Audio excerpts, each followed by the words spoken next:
Okay, so this is a slightly trickier example involving a ruler and some masses suspended from the ruler.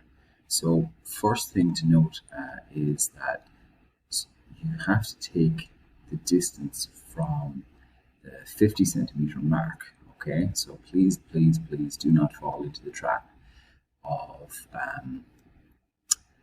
writing your distance down as whatever reading it is.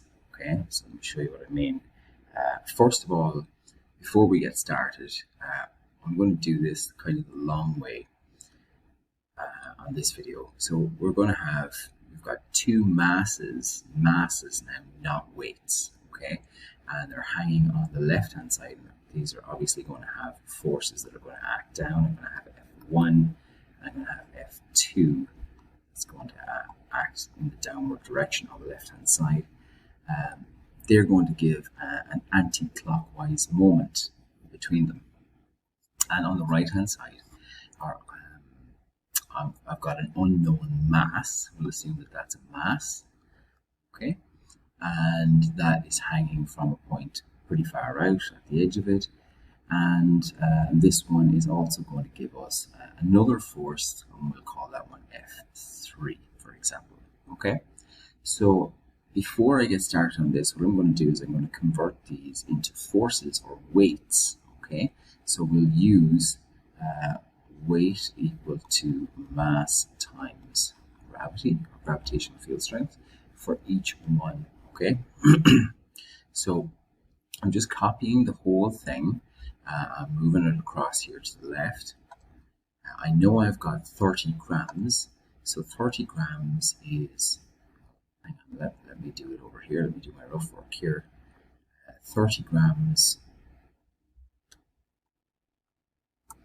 is 0.030 kilograms, okay? So that's my mass 1. That will be mass 1, this will be mass 2, this will be mass 3. So mass 2 is 60 grams, and that is 0.060 kgs. And mass 3, well, we'll just leave it right now because it's unknown, and we'll deal with it as a force in a few minutes. So what we need to do, first of all, before we get started, is calculate weight 1 or force 1, okay? What I have labeled here as force 1. And that's the mass is weight, or sorry, it's mass times gravitational field strength, which is basically 0.03 kgs times 10 newtons per kilogram. And that's going to give me 0.3 newtons. So force number 1 is going to be 0.3 newtons, and you can see I'm just going to multiply by 10 for weight number 2, force number 2. That's going to be 0.06 kilograms times 10 newtons per kg. And of course that's going to give me 0.6 newtons. That's force number 2. Okay, so now what I'm going to do is I'm just copy the whole thing over. I'm going to change these guys from masses into forces or weights. I know that the first one is 0.3 newtons. The next one is 0.6 newtons. So this is F1. It's going down. F2 is here. And I'm going to change this one. I'm not going to call it X anymore. I'm going to call it F3. And that's weight number 3 or force number 3. Weight will be fine either. Okay, so the next little trick is to spot the distances. Like I said, we're judging everything off that center line, off the center of gravity of the ruler. And that is at the moment at the 50 centimeter mark. And I'm going back here to 35 centimeters. So the distance between 50 and 35 centimeters, so this will be distance number 2. that would be 15 centimeters. That's the distance we are away from the fulcrum or the turning point.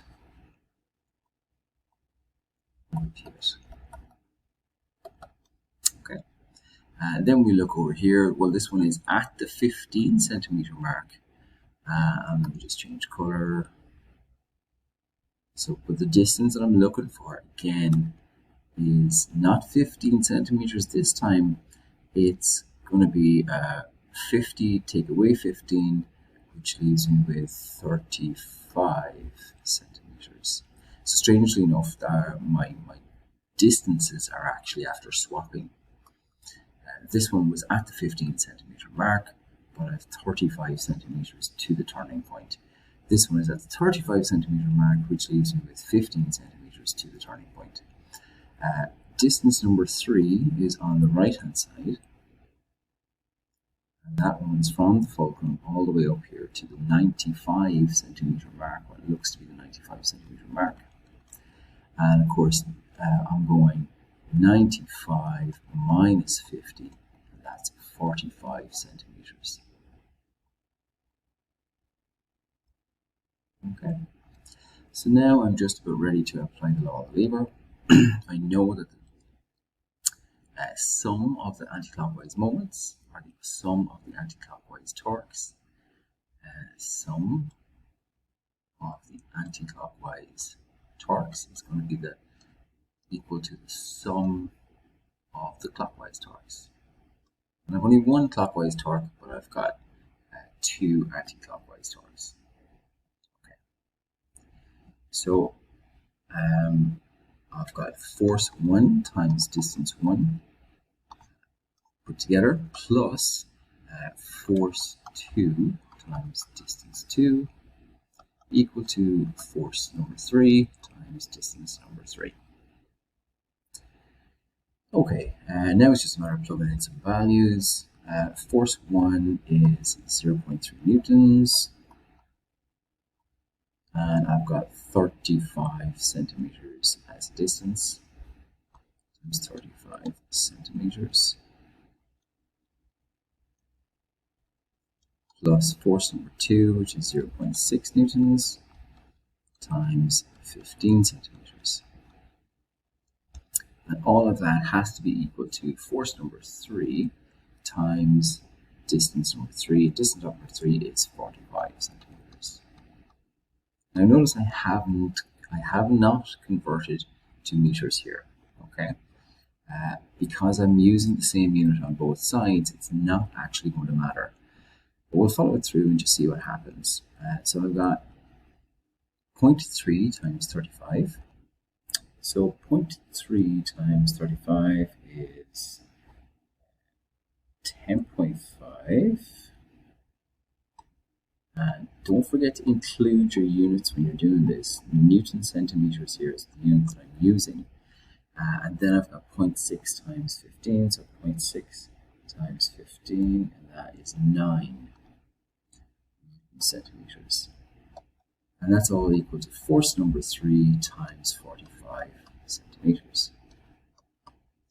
So now I'm going to sum these two guys up. That's going to give me 19.5 Newton centimeters. That's the total moment or total turning effect on the left hand side. And that's going to be equal to force number 3 times 45 centimeters.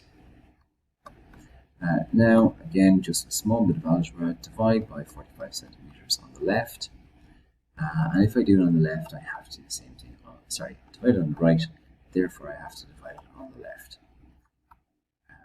It's supposed to be centimeters. Notice this is why I've kept track of my units here. Okay, centimeters here cancels with centimeters here. The 45 here cancels with 45 here. And that leaves me with force number 3 equal to 19.5 newtons divided by 45.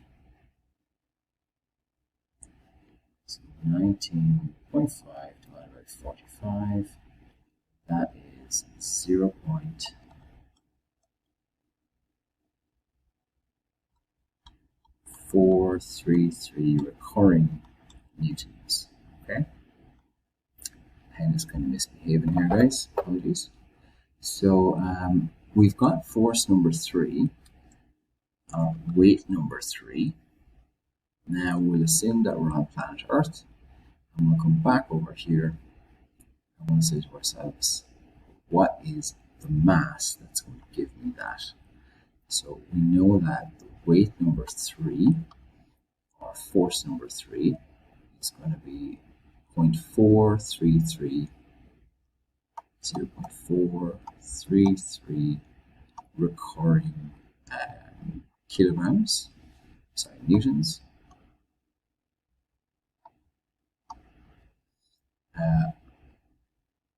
Weight is equal to mass times gravity. Mass equals weight divided by gravitational field strength. So if I plug in my numbers just here, then that gives me 0.433 newtons divided by 10 newtons per kilogram. The newtons cancel and I'm left with mass of 0.0433 kilograms, okay, which is in grams 43.3 grams. Okay, so I know it's a bit of a long-winded explanation, but the first step was to convert it in the masses into weights or forces using weight equal to mass times gravity. Redo it in terms of forces and weights. Get the sum of the torques on the anti-clockwise side equal to the sum of the torques on the clockwise side. You've got two torques, torque 1, torque 2. On the anti-clockwise side, I've only got 1 on the clockwise side, and we'll call that one torque number 3. And at that stage, then you just plug in the numbers and solve for your unknown. Okay, so hopefully that makes sense.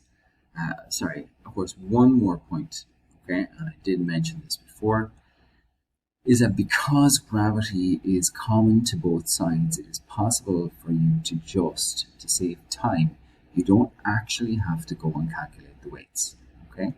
You can just use mass times the distance, okay, on the left, and mass times the distance on the right, and it will give you the correct answer in kilograms, or grams in this case, actually, in grams, because both of those masses are in grams. So long as you are very careful about that and you report your unit in the correct way, there's nothing wrong with that at all, okay?